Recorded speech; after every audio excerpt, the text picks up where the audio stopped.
نحمده ونستعينه ونستغفره ونعوذ بالله من شرور أنفسنا ومن سيئات أعمالنا من يهده الله فلا مضل له ومن يضلله فلا هادي له وأشهد أن لا إله إلا الله وحده لا شريك له وأشهد أن سيدنا ونبينا ومولانا محمدًا عبده ورسوله صلى الله تعالى عليه وعلى آله وصحبه وبارك وسلم تسليمًا كثيرا.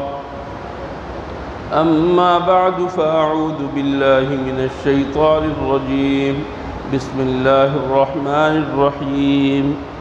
وأطيعوا الله ورسوله ولا تنازعوا فتفشلوا وتذهب ريحكم واصبروا إن الله مع الصابرين. وقال تعالى واعتصموا بحبل الله جميعا ولا تفرقوا واذكروا نعمة الله عليكم إذ كنتم أعداء فألف بين قلوبكم فأصبحتم بنعمته إخوانا وكنتم على شفا حفرة من النار فأنقذكم منها كذلك يبين الله لكم آياته لعلكم تهتدون. صدق الله مولانا العظيم وبلغ رسوله النبي الكريم ونحن على ذلك من الشاهدين والشاكرين والحمد للہ رب العالمین. بزرگان محترم اور برادران عزیز، قرآن کریم کی آیات میں سے چند آیتیں میں نے آپ کے سامنے تلاوت کی. اللہ جل شانہ سے دعا ہے اللہ تعالیٰ مجھے ان آیات سے متعلق ضروری مضمون کو صحیح طور پر بیان کرنے کی توفیق عطا فرمائیں اور ہم سب کو قرآن کریم پر اور حضور اکرم صلی اللہ علیہ وسلم کی تعلیمات و ہدایات اور آپ کے احکام پر مکمل عمل کرنے کی توفیق عطا فرمائے. میرے دوستوں اور بزرگوں، حضور اکرم صلی اللہ علیہ وسلم کو اللہ جل شانہ نے جب بھیجا تو لوگ متفرق تھے، جدا جدا تھے، ہر ایک اپنی دنیا میں مگن، ہر ایک اپنی عقل کے اوپر فخر کرنے والا، ناز کرنے والا، کوئی کسی کے ساتھ اتفاق کرنے والا نہیں. تفریق ان کا امتیاز، اختلاف ان کا وہ قابل فخر سمجھتے تھے. اختلاف کر سکیں، لڑ سکیں آپس میں، یہ ان کا وتیرہ اور ان کا طریقہ تھا. اللہ جل شانہ نے حضور اکرم صلی اللہ علیہ وسلم کو مبعوث فرمایا اور لوگوں کو ایک زنجیر میں پرو دیا، سب کو ایک کر دیا کلمے کی بنیاد پر، لا الہ الا اللہ محمد الرسول اللہ کی بنیاد پر. پہلے لوگ اگر متحد ہوتے بھی تھے تو قبیلے کی بنیاد پر، رنگ اور نسل کی بنیاد پر، مختلف وجوہات کے ذریعے، لیکن حضور اکرم صلی اللہ علیہ وسلم نے آ کر ہمیں ایک شناخت عطا فرمائی. حضور اکرم صلی اللہ علیہ وسلم نے آ کر ہمیں ایک امتیاز عطا فرمایا، اور وہ امتیاز کیا ہے؟ لا الہ الا اللہ محمد الرسول اللہ. جس نے بھی کلمہ پڑھ لیا وہ ایک دوسرے کا بھائی ہے. اور اللہ نے اعلان فرما دیا انما المؤمنون اخوہ، اصحاب ایمان، اہل ایمان ایک دوسرے کے بھائی ہیں. بھائی کہہ دینا ہی کافی نہیں، بھائی سمجھنا کافی نہیں، بلکہ بھائی ہونے کو نبھانا ضروری ہے. پوری زندگی نبھانے کی ضرورت ہے کہ اللہ جل شانہ نے جب بھائی بنایا ہے تو اس بھائی کے ہونے کو نبھانا ضروری ہے. اور بھائی کا حق کیا ہوتا ہے اس کو اللہ نے بتایا، اس کو حضور اکرم صلی اللہ علیہ وسلم نے دکھلایا. آج ساری دنیا کے جتنے بھی مسلمان کلمہ گو ہیں، وہ مشرق کے ہوں، مغرب کے ہوں، شمال کے ہوں یا جنوب کے ہوں، سرد علاقے کے ہوں گرم علاقے کے ہوں، زبان کوئی بھی بولتے ہوں، لیکن وہ سب ایک ہے۔ لا الہ الا اللہ نے ہمیں ایک کر دیا۔ میرے دوستو، ہمارے حضرات علماء نے فرمایا کہ اگر مشرق میں کسی عورت کے اوپر، مسلمان عورت پر کسی نے ظلم کیا ہو تو اس کی وجہ سے مسلمانوں کا اٹھنا لازم ہو جاتا ہے، حتیٰ کہ اگر قریب کے لوگ نہ اٹھیں، بعد والے لوگوں کو اٹھنے کی ضرورت ہوگی۔ اس طرح پوری دنیا کے ذمے لازم ہو جائے گا، پوری دنیا کے مسلمانوں کے ذمے، کہ وہ اس ایک عورت کی داد رسی کرے، فریاد رسی کرے۔ یہ ہے ایک ہونے کا فائدہ، اور یہ ہے ایک ہونے کا نتیجہ۔ ایک ہونے کا نتیجہ یہ ہے کہ ایک دوسرے کا نقصان نہیں چاہیں گے، کبھی بھی ایک دوسرے کا نقصان نہیں چاہیں گے۔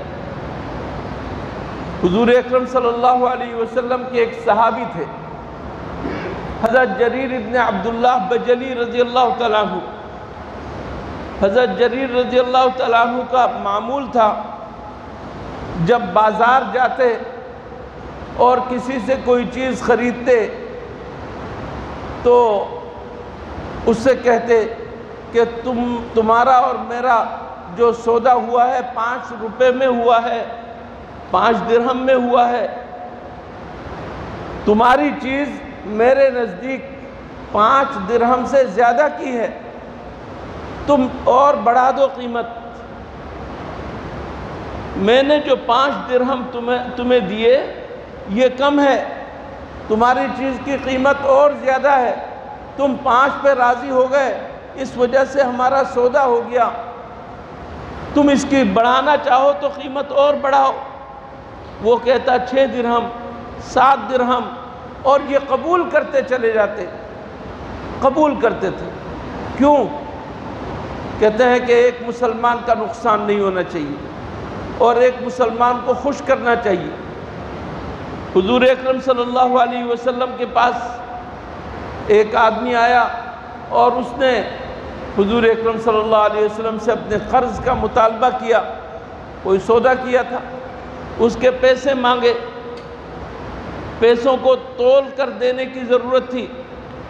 حضور اکرم صلی اللہ علیہ وسلم نے حکم دیا اپنے خادموں کو، فرمایا کہ زن و ارجح، وزن کرو، تولو، اور کچھ زیادہ جھکا کر دو، جھکا کر دو، زیادہ دو کم مت دو۔ میرے دوستو، خیر خواہی کا تقاضا، ایک مسلمان کے ساتھ بھائی ہونے کے تقاضے کو نبھانے کا تقاضا یہ ہے کہ ہم اس طریقے سے معاملہ کریں۔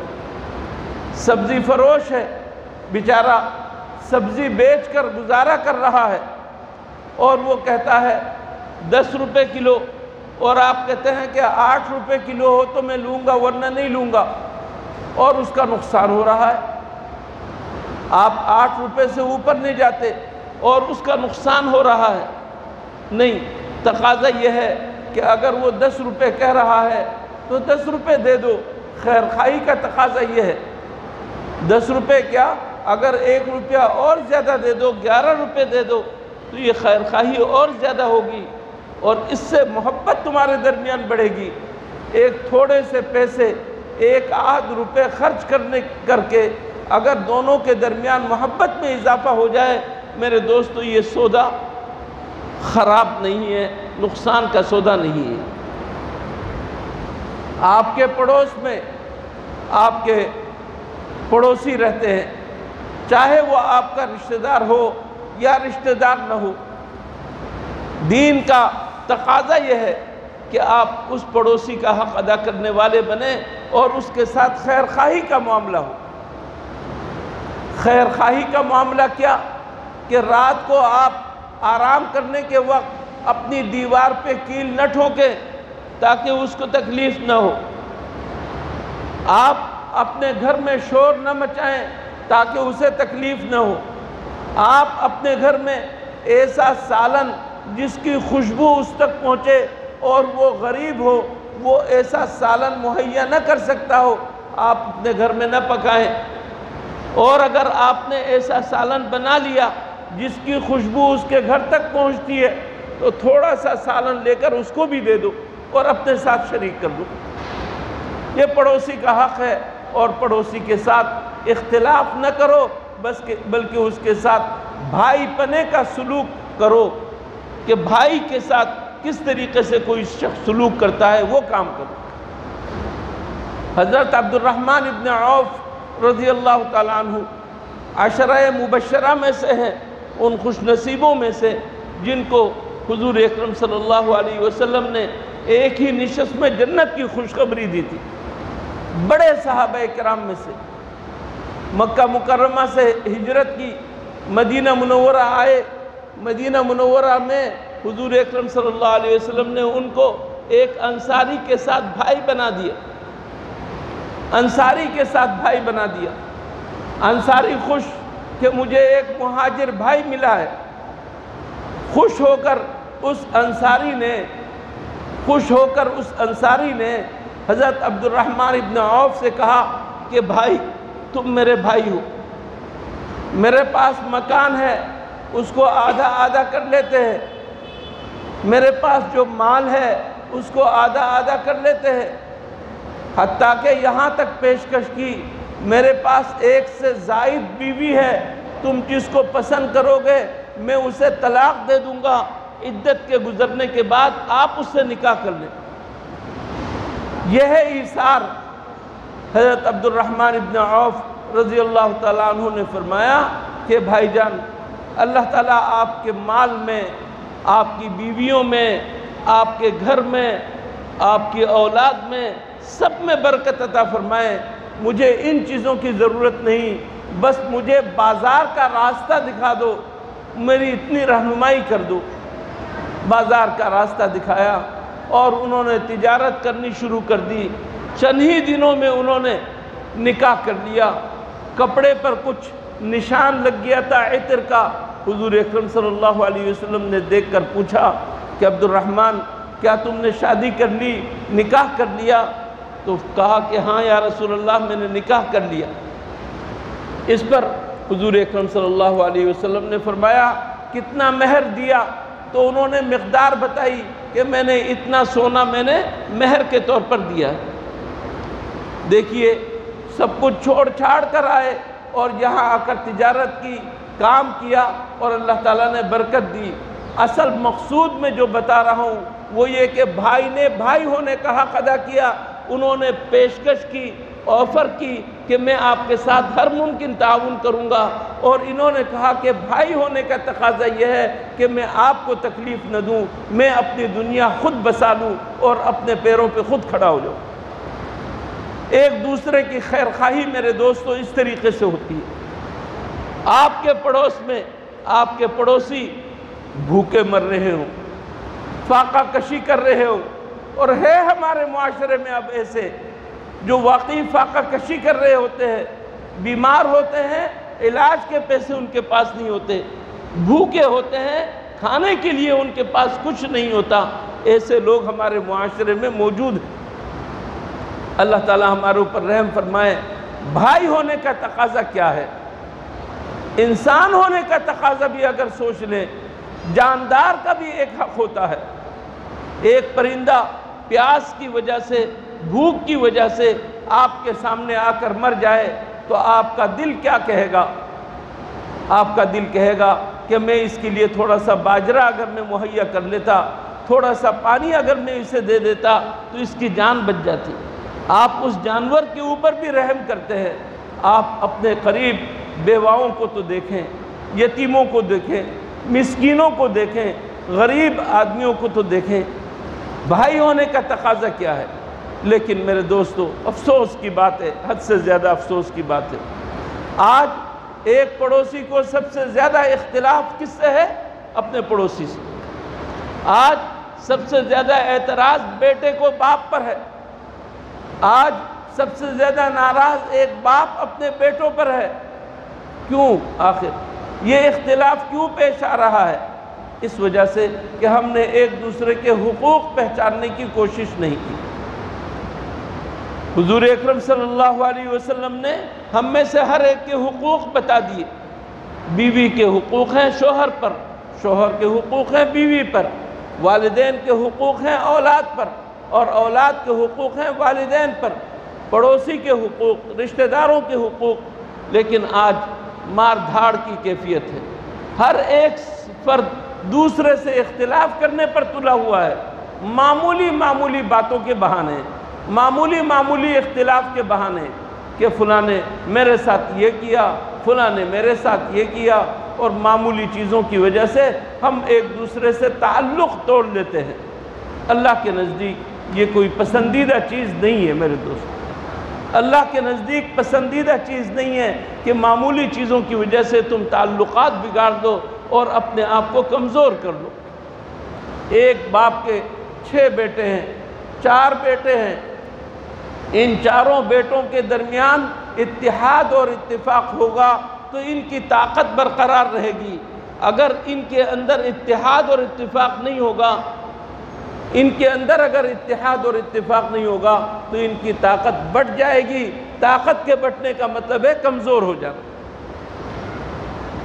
دشمن ایک ایک کر کے مارے گا۔ کہتے ہیں کہ کسی جنگل میں کوئی شیر ہوتا تھا اور اس کے اندر 3 بیل بھی تھے، ایک سفید بیل، ایک کالا بیل اور ایک لال سرخ بیل۔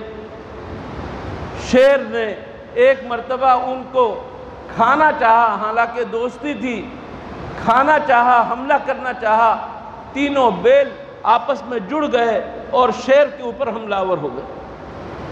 شیر بھاگ گیا اور اس کے بعد سوچا کہ میں ان بیلوں کو کیسے قابو کروں۔ چنانچہ وہ ان کے پاس گیا، ایک بیل کے پاس گیا اور کہا کہ میں جو آیا تھا وہ تمہارے لیے تھوڑی آیا تھا، تم تو میرے دوست ہو، میں تو اس کو ایسا کرنا چاہ رہا تھا، اگر تم میرا ساتھ دو تو تم بھی عیش کرو گے، تم میرے دوست بن کر رہو گے، تم میرے ساتھ رہو گے، میں جنگل کا بادشاہ ہوں، تم بھی میرے مصاحب بن کر رہو گے، میرے وزیر بن کر رہو گے۔ باتوں میں وہ ایک بیل آ گیا اور دوسرے بیل کے اوپر حملہ ہوا، کھا کر چٹ کر گیا۔ اس کے بعد پھر 2 بیل جمع ہو گئے اور انہوں نے حملے کو پسپا کیا، لیکن پھر اس کے بعد شیر نے ایک کو پٹا لیا اور ایک بیل باقی رہ گیا۔ اس بیل کے اوپر جب حملہ کیا تو اس بیل نے شیر سے کہا کہ جس روز، پہلے روز جس سفید بیل کے اوپر تم نے حملہ کیا تھا، میں تو اسی دن مر گیا تھا، میں تو اسی دن مر گیا تھا، میری قوت اسی دن سے ختم ہو گئی تھی۔ میرے دوستو، ایک باپ کے بیٹے، ایک باپ کے، ایک گھر کے، ایک چھت کے نیچے رہنے والے بیٹے، ان کے درمیان اگر آپس میں اختلاف ہو تو ان کی حیثیت کیا رہ جائے گی معاشرے کے اندر۔ اسی طریقے سے میرے دوستو، پڑوسی کے ساتھ اختلاف کرنے لگے اور ایک دوسرے کے دشمن بننے لگے تو ان کی حیثیت کیا رہ جائے گی دوسروں کے سامنے۔ اس طرح پورا معاشرہ آپ دیکھ لیجئے ایک گند مچ کر رہ جائے گا، معاشرہ سڑ کر رہ جائے گا اور کوئی پوچھنے والا نہیں ہوگا کہ اس معاشرے کے اندر تو ہر ایک دوسرے کا دشمن ہے۔ اور اگر ہمارے درمیان ایکا ہو، اتفاق ہو، ایک دوسرے کی خیرخواہی کرنے والے ہوں، ہم ایک دوسرے کے رشتے کا احترام کریں، رشتہ داروں کے حقوق ادا کرنے والے بنیں، تو میرے دوستو کسی دشمن کی نگاہ ہمارے اوپر نہیں آ سکتی۔ ہم ایک ہو کر اپنے سارے مسائل حل کر سکتے ہیں۔ آج ایک نہ ہونے کی وجہ سے ہماری گٹر لائنیں بھی صاف نہیں ہوتی۔ بجلی اگر چلی جائے اور کسی طریقے سے بجلی منقطع ہو جائے تو کام کرنے والا کوئی نہیں ہوتا، اگر ہوتا بھی ہے تو ایک آدھ فرد جس کے اندر زور نہیں، طاقت نہیں، اور اگر سارے کے سارے مل کر زور لگائیں گے کام فوراً حل ہوگا، مسئلہ فوراً حل ہوگا۔ میرے دوستو، ہمارے دین نے ہمیں اتحاد اور اتفاق کا سبق دیا ہے، اس کا حکم دیا ہے۔ آپس میں تفرق اختیار کرنا بلا وجہ، تکبر کی وجہ سے، بلا وجہ دوسروں کے مقابلے میں اپنے آپ کو برتر سمجھنا، بڑائی میں مبتلا ہونا، اس سے بڑھ کر اور کوئی خناسیت نہیں ہے۔ اس کی وجہ سے کمزوری آتی ہے۔ اللہ نے اس حقیقت کی طرف اشارہ کرتے ہوئے فرمایا وَأَطِيعُوا اللَّهَ وَرَسُولَهُ، اللہ اور اللہ کی رسی کو مضبوطی سے پکڑو اور ان کی اطاعت کرو۔ وَلَا تَنَازَعُوا، آپس میں لڑو جھگڑو نہیں، فَتَفْشَلُوا، ناکام ہو جاؤ گے، نامراد ہو جاؤ گے اگر تم آپس میں لڑے جھگڑے۔ وَتَذْهَبَ رِيحُكُمْ، تمہاری طاقت ختم ہو کر رہ جائے گی، تمہاری ہوا اکھڑ جائے گی، تمہاری ہوا اکھڑ جائے گی، تمہاری طاقت ختم ہو کر رہ جائے گی۔ اختلاف میرے دوستو دوسروں کے مقابلے میں نہیں، خود اپنے لیے مضر ہے، اپنے لیے مضر ہے۔ اپنے علاقے کے اندر ایکا پیدا کرے، اتحاد پیدا کرے، وحدت پیدا کرے، اپنے گھر سے شروع کرے، گھر کے اندر اتحاد اور اتفاق ہو۔ ایک بات یاد رکھیں، 1000 بار آپ واعظ نصیحت کریں، اتحاد اتحاد اتحاد، تنظیمیں بنائیں، یونین بنائیں، کمیٹی بنائیں، امن کمیٹی بنائیں، اتحاد کے لیے اتحاد پیدا نہیں ہوگا۔ اتحاد پیدا ہونے کی بنیاد اللہ اور اللہ کے رسول کی اطاعت اور اللہ کا خوف ہے۔ جہاں اللہ کا خوف آئے گا وہاں اتحاد پیدا ہو سکتا ہے۔ جہاں اللہ کا خوف نہ ہو، دکھاوا ہو، لیڈر بننے کا شوق ہو، قیادت مقصود ہو، وہاں پر اتحاد نہیں آتا۔ چاہے ڈنڈے کے زور سے تم اپنے آپ کو لیڈر فرض کر لو، لیکن وہاں پر اتحاد نہیں ہوتا۔ اس لیے اللہ نے فرمایا وَأَطِيعُوا اللَّهَ وَرَسُولَهُ، اللہ اور اللہ کے رسول کی اطاعت کر کے اتحاد کرو، جھگڑو نہیں۔ اللہ اور اللہ کے رسول کی اطاعت اگر نہیں کرو گے، تم کتنے ہی مالدار ہو جاؤ اور کتنی ہی شان و شوکت والے ہو جاؤ، تمہارے اندر ہوا نہیں رہے گی، تم حفظ ہو جاؤ گے، تمہارے اندر کمزوری آ جائے گی اور تمہیں کوئی پوچھنے والا نہیں ہوگا اور تمہاری کوئی حیثیت نہیں رہے گی۔ اللہ تعالی ہمارے اندر دین کی بنیاد پر، خشیت خداوندی کی بنیاد پر، خوف خدا کی بنیاد پر اللہ تعالی ہمارے اندر اتحاد اور اتفاق پیدا کرے۔ خاص طور پر ہمارے جوانوں کو ہدایت عطا فرمائے۔ وآخر دعوانا ان الحمد للہ رب العالمین۔